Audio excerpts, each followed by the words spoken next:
नमस्कार, special report में आपका बहुत बहुत स्वागत। आपके साथ मैं हूं संतोष कंगवार। रूस ने पुतिन के घर पर हुए ड्रोन हमले को स्वाभिमान की लड़ाई बना लिया। रूस ने किश्तों में 3 बार यूक्रेन के ड्रोन हमले के सबूत दिखाकर जल्द भयानक हमले का ऐलान कर दिया। इसके साथ रूस की बमबारी आदेसा और कीव पर पहले की तरह जारी है। उधर बेलारूस में रूस ने परमाणु हमला करने वाली 10 ओरेशनिक मिसाइलों की तैनाती कर दी। यूक्रेन बॉर्डर के करीब ओरेशनिक को हमले के लिए तैयार रखा गया है। लुकाशेंको के साथ किम जोंग उन ने पुतिन पर जानलेवा हमले के बाद गुस्से में यूरोप को दहलाने की धमकी दे डाली है।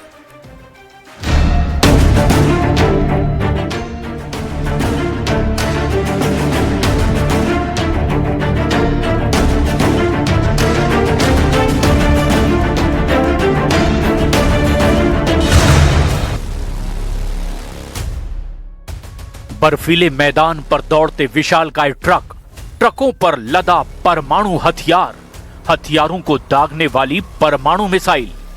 ये रूस की ओरेशनिक मिसाइलें हैं। पुतिन ने इसे अपने सबसे कट्टर दोस्त को भेजा है। 1-2 नहीं, 10 एटमी ओरेशनिक मिसाइलें मिलने के बाद अब बेलारूस के राष्ट्रपति लुकाशेंको युद्ध के लिए फड़फड़ाने लगे हैं।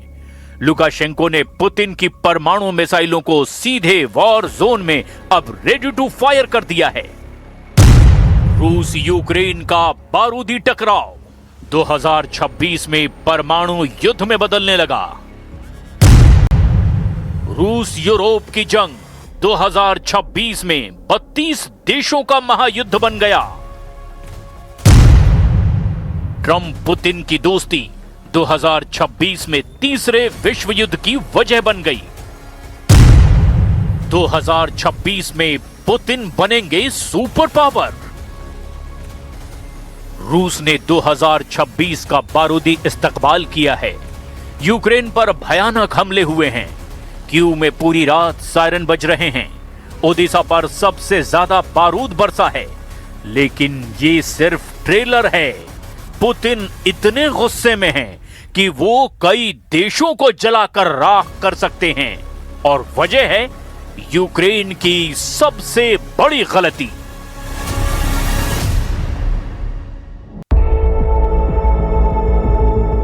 इक्यानवे ड्रोन से पुतिन के घर पर हमला।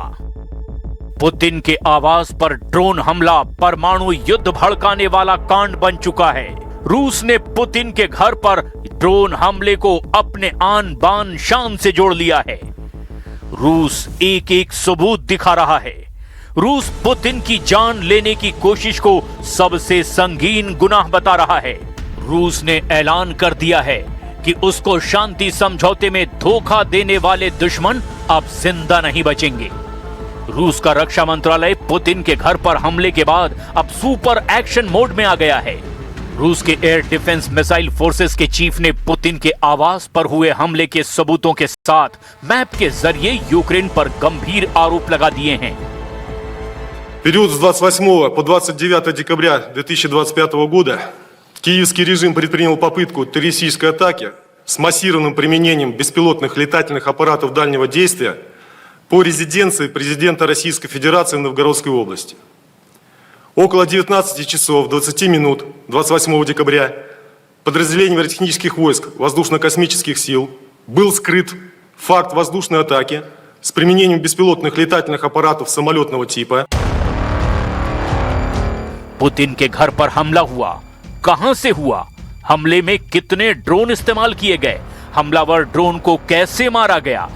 मारे गए ड्रोन के कबाड़, ढेर हुए ड्रोन में एक्टिव बम। रूस अब एक एक सबूत दुनिया को दिखा रहा है। सबूत आखिर उस साजिश के हैं जिसमें पुतिन की जान लेने की कोशिश की गई। खासकर यूरोप की महाशक्तियों को यह जताया जा रहा है कि हमला तो हुआ है, वो भी पुतिन को निशाना बनाने के लिए किया गया हमला। रूस ने जो वीडियो रिलीज किया है उसमें बर्फ में बड़ा काला ड्रोन का मलबा दिख रहा है। तस्वीरों में ड्रोन के कलपुर्जे और तार भी दिखाई दे रहे हैं। दावा किया जा रहा है कि इसमें 6 किलो विस्फोटक लदा हुआ था।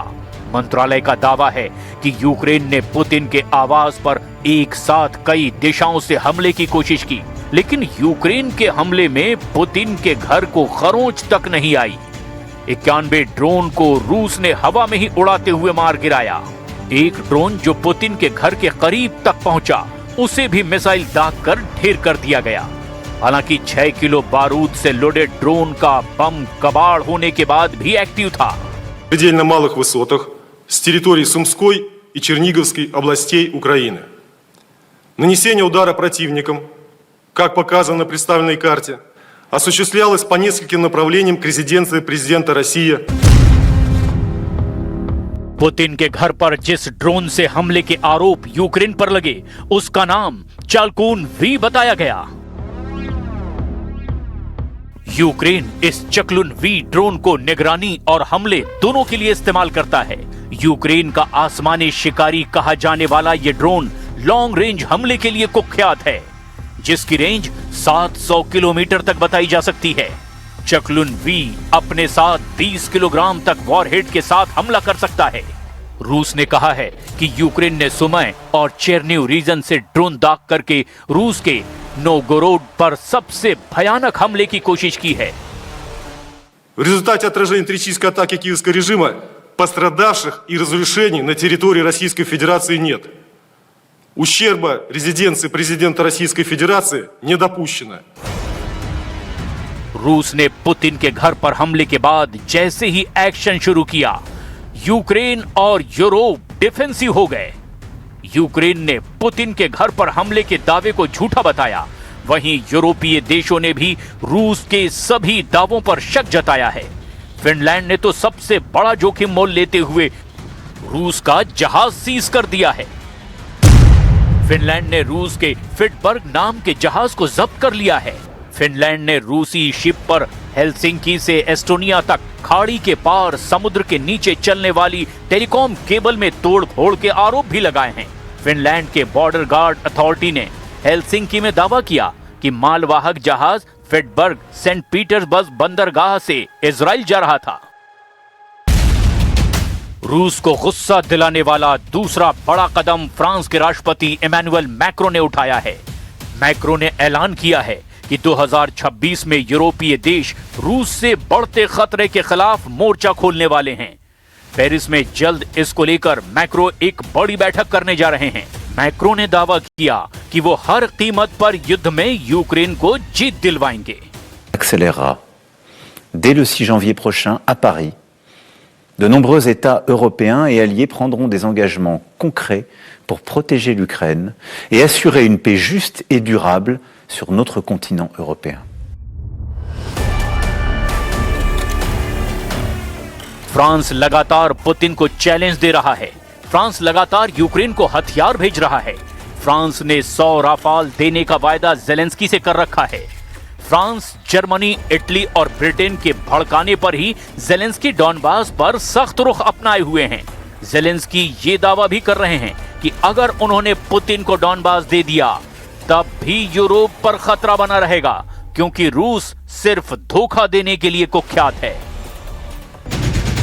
रूस की मिसाइल से बचने के लिए अमेरिका ने यूक्रेन को एंटी पर्सनल लैंडमाइन दी थी। अमेरिका की दी गई लैंडमाइन को रूसी आर्मी का काल कहा जाता है। ग्राउंड बैटल में यूक्रेन को कुचल रहे रूसी टैंक और सैनिकों को ऐसी बारूदी सुरंग पर चलने के लिए मजबूर किया गया जिससे बचना नामुमकिन था। अमेरिका ने यूक्रेन को जो एंटी पर्सनल लैंडमाइन दी, वो सिर्फ 2 किलोग्राम के भार पड़ने पर ही फट जाती है। लैंडमाइन पर पैर पड़ने के बाद थोड़ी सी हलचल होने पर धमाका हो जाता है। अमेरिका की एंटी पर्सनल लैंडमाइन के एक धमाके में कई जवानों की जान जा सकती है। यानी जमीनी युद्ध में रूस को परास्त करने के लिए सुपर पावर यूक्रेन को फुल सपोर्ट देता रहा, मगर पुतिन की एटमी मिसाइलों का तोड़ दुनिया में किसी के पास नहीं। रूस के एटमी बमों का जवाब भी किसी के पास नहीं है। पुतिन के न्यूक्लियर गोदाम में फादर ऑफ ऑल बम कहा जाने वाला परमाणु हथियार है। 7100 किलो का ये बम ऐसा है जिसके धमाके से 44 टन टीएनटी की ताकत की तबाही मचती है। द सन के मुताबिक रूसी टेलीग्राम साइटों पर पुतिन समर्थक जेड चैनल्स की ओर से अक्टूबर 2024 में इस बम की टेस्टिंग का दावा किया गया था। यूक्रेन के खार्किव में ODAB 9000 बम गिराने के दावे की ना तो रूस ने पुष्टि की, ना ही यूक्रेन ने। हालांकि इससे इनकार नहीं कि जरूरत पड़ने पर पुतिन किसी भी हथियार को दुश्मन को दहलाने के लिए इस्तेमाल कर सकते हैं।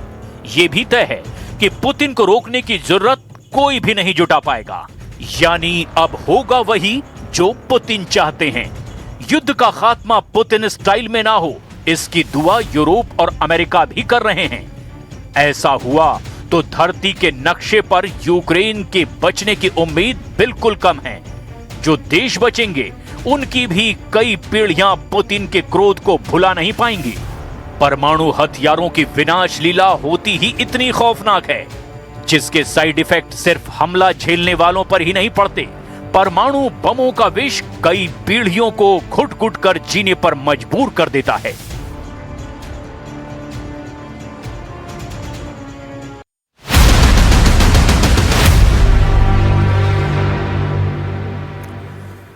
साल 2026 आते ही पुतिन ने ऐलान कर दिया कि अब रूसी सेना तब तक हमले नहीं रोकेगी जब तक कि यूक्रेन में रूस के सभी टारगेट पूरे नहीं हो जाते। इधर जेलेंस्की ने दावा किया है कि शांति समझौता 90% तय हो चुका है, लेकिन 10% मुद्दा सबसे बड़ा चैलेंज है। यही 10% मुद्दे असल में रूस की जीत का मुकुट साबित होने जा रहे हैं और इसीलिए रूस ने जमीनी जंग से लेकर परमाणु जंग तक की तैयारी कर ली है और साल 2026 के लिए 4 लाख अतिरिक्त रूसी सैनिकों को भीषण जंग के लिए तैयार कर लिया गया है।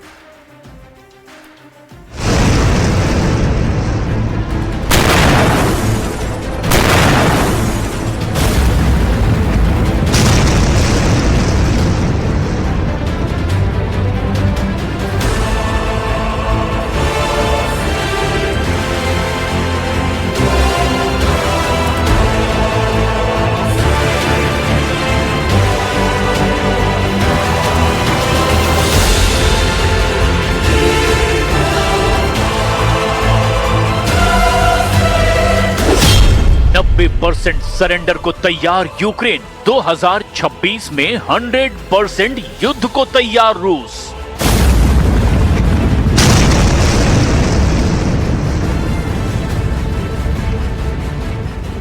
कोहराम मचाते हुए रूसी सेना के हमलों ने अब जेलेंस्की के सारे प्लान को चौपट कर दिया है। पेरिस, लंदन, बर्लिन, ब्रसेल्स और वॉशिंगटन में तमाम मीटिंग करने के बावजूद जेलेंस्की पुतिन के तूफानी हमलों को रत्ती भर भी नहीं रोक पाए हैं। दिसंबर 2025 में ही रूस ने बहुत बड़े इलाके को तबाह कर डाला है। खबर तो यहाँ तक है कि साल 2026 में पुतिन ने अपने फ्रंट लाइन के कमांडरों को सख्त आदेश दे दिया है कि वो पूरी ताकत के साथ अब यूक्रेनी मोर्चों पर हमले करें। इधर जेलेंस्की ने नए साल 2026 के मौके पर दिए गए संदेश में इशारा किया कि रूस यूक्रेन के बीच शांति का मसौदा 90% तक तैयार है, लेकिन यूक्रेन सरेंडर की शर्तों पर कभी भी शांति वार्ता में हिस्सा नहीं लेगा। उधर पुतिन ने दो टूक कह दिया है कि अगर रूस की मुख्य 10% शर्तों को यूक्रेन ने नहीं माना तो रूस साल 2026 में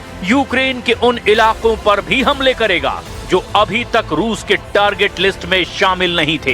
दावा तो यहाँ तक किया गया कि रूस ने जिस तरह से अपनी हाइपरसोनिक मिसाइल ओरेशनिक को बेलारूस में तैनात करके यूरोप को टारगेट पर लिया है, उससे ब्रिटेन, फ्रांस, जर्मनी, पोलैंड और फिनलैंड जैसे यूरोपीय देश बौखला गए हैं। लेकिन इस पूरे घटनाक्रम की शुरुआत साल 2026 में पुतिन के पहले युद्ध भाषण से, जहां उन्होंने ऐलान कर दिया कि चाहे रूस को यूक्रेन में पूरी जीत हासिल करने के लिए 1 साल और लग जाए, लेकिन अब रूस किसी भी कीमत पर अपने टारगेट को हासिल किए बगैर नहीं लौटेगा। पुतिन का आदेश, तेज करो युद्ध। फ्रंट लाइन पर 4 लाख रूसी सैनिक।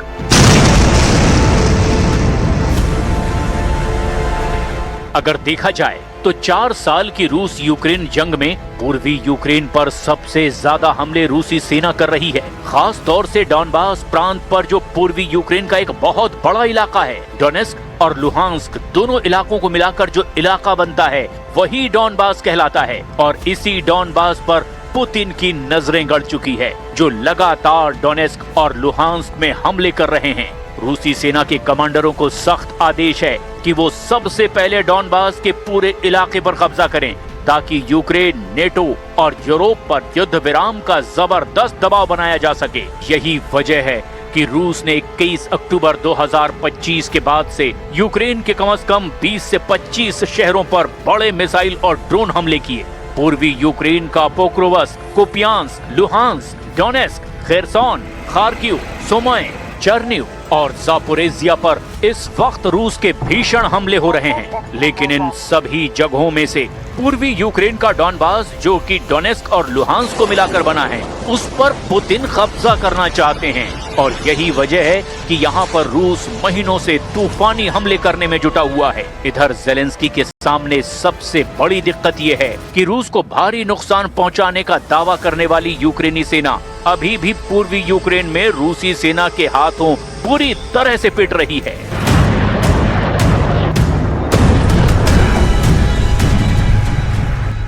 रूस भी अच्छी तरह से जान चुका है कि यूरोपीय और नेटो देश किसी भी कीमत पर युद्ध विराम नहीं होने देंगे। और यही वजह है कि पुतिन ने मॉस्को में रूसी सैन्य कमांडरों के साथ हुई मीटिंग में दो टूक कह दिया कि रूसी सेना किसी भी कीमत पर यूक्रेन पर हमले कम नहीं करेगी और हमले बेहद तेज होंगे। पुतिन जो बयान यूक्रेन पर भीषण हमलों को लेकर दे रहे हैं, वो हैरान करने वाले हैं। रूस के राष्ट्रपति व्लादिमीर पुतिन ने यूक्रेन युद्ध को लेकर बड़ा और कड़ा बयान दिया। उन्होंने साफ कहा कि अगर शांति वार्ता रूस की शर्तों के मुताबिक आगे नहीं बढ़ी तो रूस यूक्रेन में अपने नियंत्रण वाले इलाकों का और विस्तार करेगा। पुतिन ने ये चेतावनी वरिष्ठ सैन्य कमांडरों की वार्षिक बैठक में दी है। उन्हें संकेत दिया कि कूटनीति विफल हुई तो रूस सैन्य ताकत के दम पर अपने लक्ष्य हासिल करेगा। रूस अपनी ऐतिहासिक भूमि को सैन्य संसाधनों के जरिए मुक्त करने के लिए तैयार है। पुतिन पूर्वी यूक्रेन के डॉनबास को लेकर के बयान दे रहे थे। पूर्वी यूक्रेन का डॉनबास 53,200 वर्ग किलोमीटर का इलाका है, जिसका 75% हिस्सा रूस के कब्जे में आ चुका है। डॉनबास यूक्रेन के डोनेस्क और लुहांस्क को मिलाकर बनाया गया है, जिसमें डोनेस्क का 26,517 वर्ग किलोमीटर का इलाका है और लुहांस्क का 26,684 वर्ग किलोमीटर का इलाका है। पुतिन इस पूरे इलाके को जीतना चाहते हैं और उधर यूक्रेन और यूरोप किसी भी कीमत पर रूस को ये इलाका देने को तैयार नहीं है। Российская армия завоевала и прочно удерживает стратегическую инициативу на всей линии фронта. Наши войска уверенно продвигаются вперед и перемалывают противника, его группировки и резервы. पिछले एक साल से रूस ने पश्चिमी रूस के कुर्स्क इलाके से यूक्रेनी सेना को पूरी तरह से खदेड़ दिया है। अगर हम डॉनबास इलाके की बात करें तो उसके 78% इलाके पर रूस ने कब्जा कर लिया है। डोनेस्क और लुहांस्क को मिलाकर पूरा डॉनबास पूर्वी यूक्रेन में आता है। यहाँ पर रूस की जबरदस्त बढ़त है और ऐसे हालात में अब रूस ने कुर्स्क इलाके में उत्तर कोरिया के सैनिकों को जंग में उतारकर यूक्रेन, यूरोप और अमेरिका को हैरान कर दिया है। नॉर्थ कोरिया की सेना रूस के लिए यूक्रेन के खिलाफ न केवल युद्ध कर रही है, बल्कि कुर्स्क क्षेत्र में बारूदी सुरंग को भी हटा रही है। इस मदद पर रूसी सेना ने किम जोंग उन की आर्मी को थैंक यू कहा है। उसने कहा है कि वे बहुत बहादुर हैं और हम इस मदद को कभी नहीं भूलेंगे। रूस और नॉर्थ कोरिया का आपसी सहयोग एक नई ऊंचाइयों तक पहुंच रहा है। कोरिया न सिर्फ रूस की रक्षा क्षेत्र में मदद कर रहा है, बल्कि वो खतरों से भी खेल रहा है। उत्तर कोरियाई सैनिकों ने रूस के पश्चिमी कुर्स्क क्षेत्र में यूक्रेनी घुसपैठ को रोकने में मदद की थी। अब वो उस क्षेत्र में बारूदी सुरंगों को हटाने में एक महत्वपूर्ण भूमिका निभा रहे हैं। रूसी रक्षा मंत्रालय के द्वारा जारी किए गए वीडियो में उत्तर कोरियाई सैनिकों को विभिन्न प्रकार के बारूदी सुरंगों को हटाने और उनका पता लगाने की कोशिश करते हुए दिखाया गया है। दोनों देशों के बीच पारस्परिक रक्षा समझौते के तहत उत्तर कोरिया ने पिछले साल लगभग 14,000 सैनिक रूस की तरफ से जंग लड़ने के लिए कुर्स्क भेजे थे। दक्षिण कोरियाई, यूक्रेनी और पश्चिमी सूत्रों के मुताबिक एक न्यूज एजेंसी ने बताया कि इनमें से 6,000 से ज्यादा मारे गए हैं अगस्त 2024 में यूक्रेनी सैनिक पश्चिम कुर्स्क क्षेत्र में दाखिल हुए थे और महीनों तक उस पर कब्जा बनाए रखा। आखिरकार अप्रैल 2025 में उन्हें बाहर कर दिया गया। इस पर रूसी राष्ट्रपति व्लादिमीर पुतिन ने कहा था कि रूसी बलों ने उत्तर कोरियाई सैनिकों की मदद से उन्हें बाहर खदेड़ा। अब कुर्स्क में फिर से रूसी सैनिकों के साथ मिलकर उत्तर कोरिया ने मोर्चा खोल दिया है। United States of America need to be open to the opportunities of long-distance weapons, long-range weapons. That is very important, even as a deterring factor. We need to have it to use it. We need the support of the US. We need the support of... तो special report में वक्त है एक छोटे से break का।